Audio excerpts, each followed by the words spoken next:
some good news and some bad news. The good news is I still speak English. The bad news is I haven't speeded it up at all. I still have this slow drawl. I've worked on it, and it hasn't done any good. So as some of you will say, I think I've heard this guy before. Well, the last time somebody said that, I said, where do you think it was? This was a little boy in New Zealand. He said, oh, I've heard you and seen you on television. I said, and who was it that you saw that you thought was me? He said, there's a guy named Boss Hogg of the Dukes of Hazzard. I wanted to wring the little boy's neck, but maybe I do sound like Boss Hogg.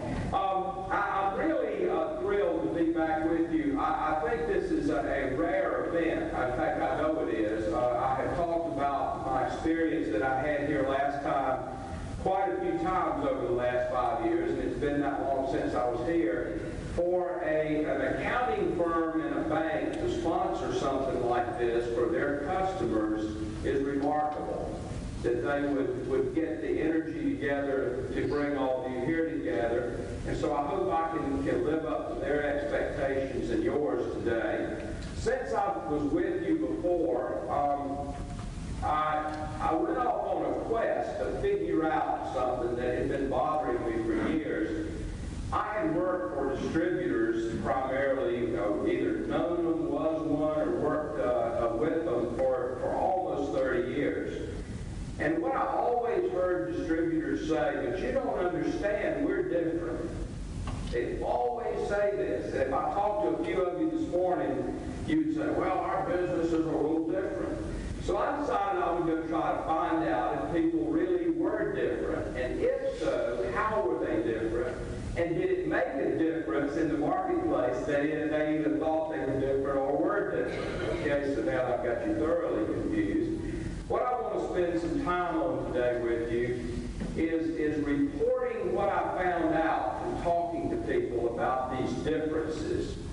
And you're away from the office, and hopefully you turn your cell phones off so that you don't have to think about reality.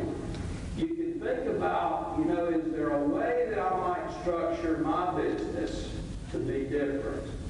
And we'll see that that could be critical to you in the future, because sameness means low value most of the time.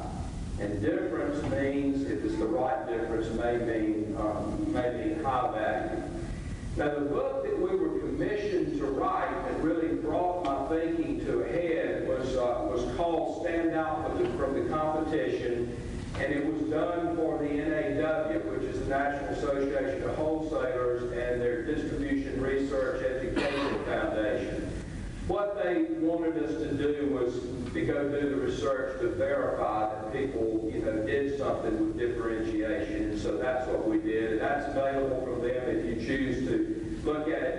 But I'm going to give you the essence of the book today. The thing you'll miss is the detailed case studies, because we went out and interviewed people just like you. So my friend and I that wrote this can't take credit for the book. We can only give credit to those men and women in distribution that shared their ideas about what makes a difference for distributors out there. We also talked to some manufacturers and some customers. There's a lady that's a distributor in Ohio, and we started this quest in 2002. She said, if you're doing what you were doing, you're probably not even standing still. And what she meant by that was you're going backwards, because your competitors are changing, the world is changing. If you're not, you're in trouble. And you hear that a lot, that, the world's a changing place, I've got to change. But what we tried to go figure out was were distributors taking advantage of change, or were they making it happen? So that was sort of our anchor that we started with was, okay, what are people doing? We first went up to Canada. Canadian distributors are sometimes easier to understand because their businesses are smaller typically. We interviewed these people at Ideal Supply that had been in business a very long time. And we knew they were different for a lot of reasons. They're the largest NAPA franchise holder in Canada, but they're also an electrical distributor, and they operate the electrical distributor business in the same building with an auto parts store, and they always locate near a Tim Hortons donut shop. Now, some of you have not been to Canada, or maybe not know what Tim Hortons is, but it's like the Krispy Kreme of Canada.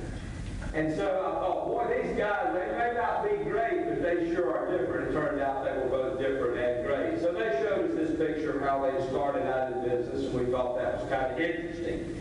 Now, being different is not necessarily being better. I can show you some people that, boy, that guy's different, and you won't think he's better. But if you're better, you necessarily have to be different. So that's kind of a fundamental tenet of this argument I'm going to give you. Everywhere we went, people talked about value. And I was startled to even see value add in a Target store on a big marquee outside, our value add commitment to our customers. So I said, well, maybe we've got to get this definition of value out, and the dictionary will tell you is that which renders anything, in our case, a distributor, useful. So if we have value to customers, we're useful to them. Now, differentiation, which we're going to spend a lot of time on today, is really about acquiring a distinctive and separate character.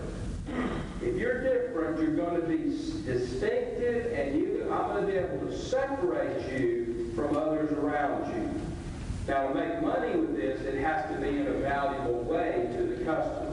So distinctive and separate character is what we're talking about. Our friends at Ideal Supply changed from that old truck they had to this modern fleet of tractor trailers.